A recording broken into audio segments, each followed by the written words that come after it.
Assalamualaikum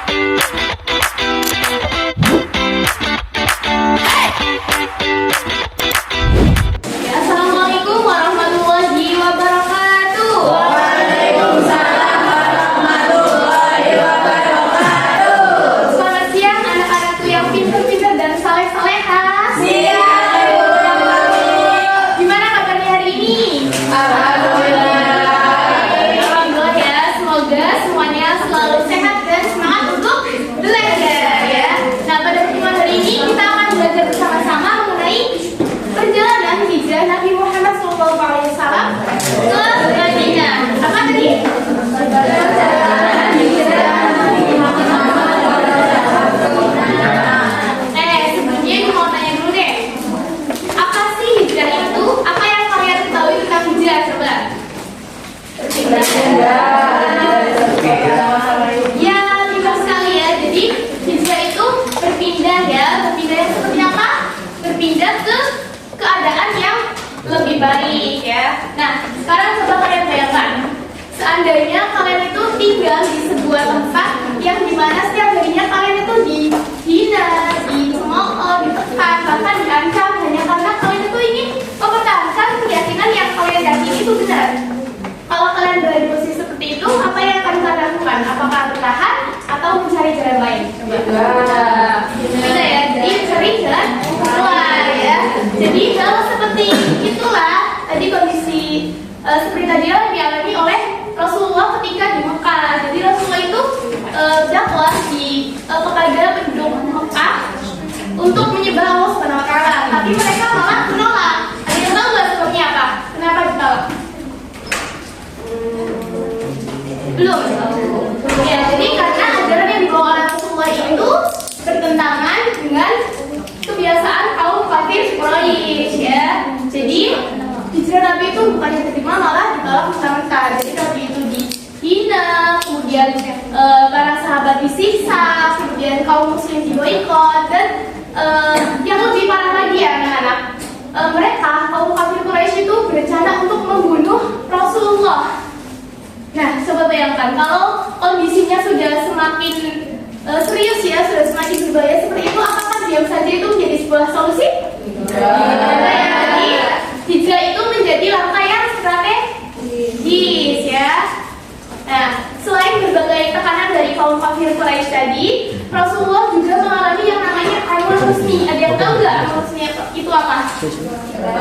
Jadi Amul Husni itu adalah tahun kesedihan, yaitu tahun di mana kedua orang terdekat Nabi itu wafat. Siapa saja ada yang tahu? Yang wafat? Dan pamannya, yaitu Abu Talib. Dia pintar sekali ya. Kok pada pintar-pintar sih?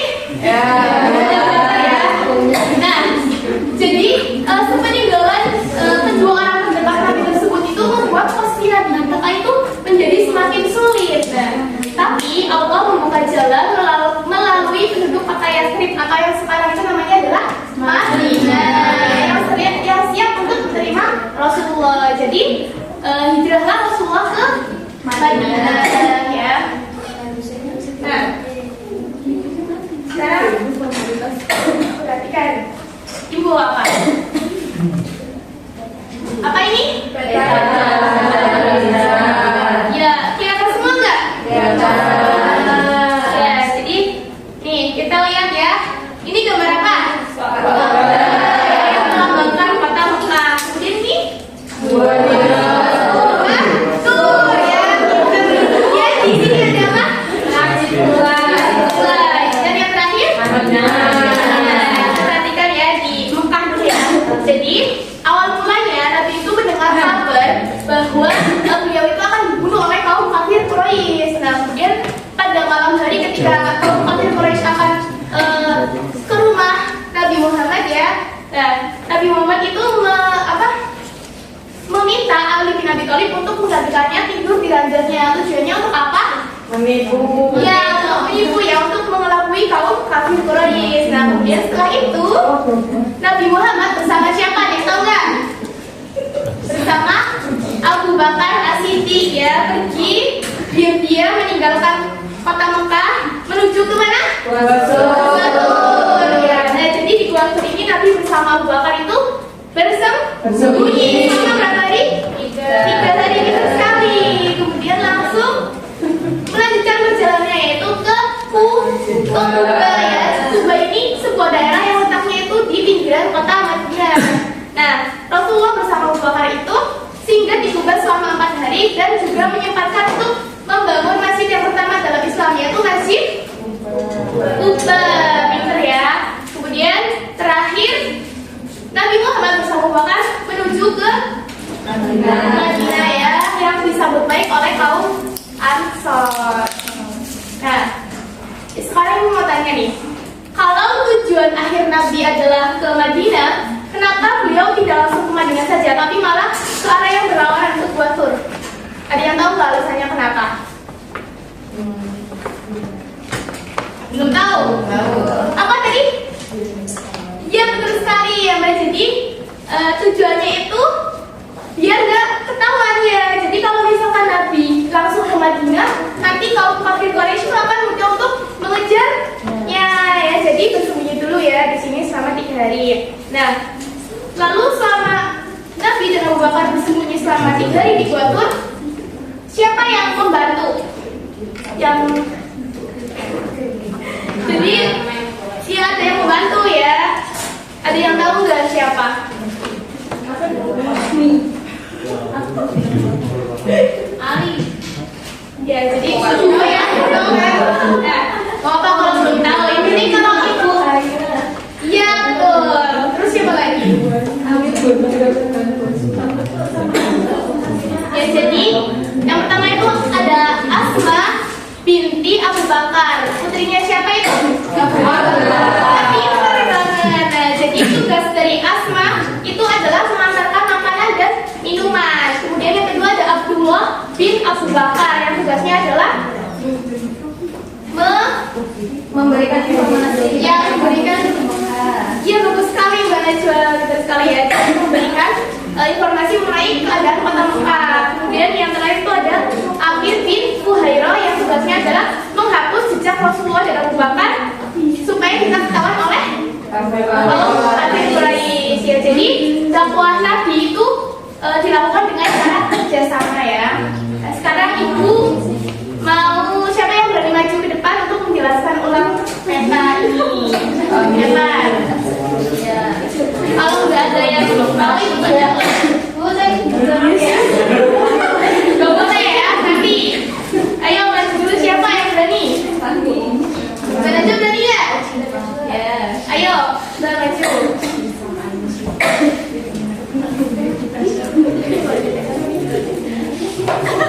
Saya jelaskan apa yang Najwa pahami dari yang kita sudah pelajari tadi ya teman-teman semuanya supaya teman-teman semuanya menjadi lebih paham. Iya. Yang pertama, Nabi berada di Mekah. Lalu Nabi meninggalkan Mekah secara sembunyi pada malam hari untuk berhijrah ke Madinah melalui Gua Tur dulu. Nah, setelah di Gua Tur selama 3 hari Nabi ke Masjid Kuba selama 4 hari. Habis itu baru melanjutkan perjalanan ke Madinah. Oke, beri tepuk tangan untuk Mbak Najwa. Saya yakin itu penjelasannya sudah bagus dan runtut ya. Nanti yang lain juga harus berani maju ya. Untuk pertemuan yang depan nanti semuanya pasti akan dapat berani maju. Nah, sudah paham semua belum? Nah, kalau sudah paham semua, di sini Ibu punya amplop. Siapa yang mau? Aku. Tapi bukan uang ya isinya. Isinya itu adalah kartu soal. Ya, siapa yang mau? Siapa yang berani maju? 2 orang deh, yuk. Nanti dapat nilai dari Ibu loh, harus berani maju ya. 2 orang. Ayo siapa? Ibu gak mau nunjuk kayak kita yang mau dapat nilai dan poin dari Ibu aja. Harus berani dong, gak usah nunjuk. Ayo maju. Ayo Mbak, sama siapa? Ya, Novi, ayo maju. Ayo yang maju dapat pahala. Nanti dapat nilai dari Ibu ya. Ayo Mbak. Ini boleh diambil 1. Bebas ya.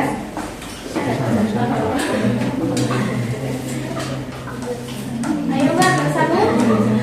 Nah, boleh diperlihatkan kartunya teman-teman semuanya, terus dibaca soalnya dengan keras, lalu dijawab ya. Ayo. Mengapa dakwah Nabi ditolak di Mekah? Ya dijawab. Karena ada kaum Quraisy, kafir Quraisy Ya yang tidak. yang tidak terima. Ya ada. Benar ya, benar. Ada jawaban lain nggak atau tanggapan lain? Pertambahan? Ayo disampaikan saja. Ibu suka kalau ada yang mau menambahkan.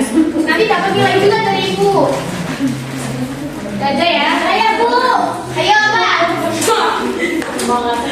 Kenapa? Bertolak belakang dengan kebiasaan kaum kafir Quraisy. Oke, betul sekali. Pinter, beri tepuk tangan dong.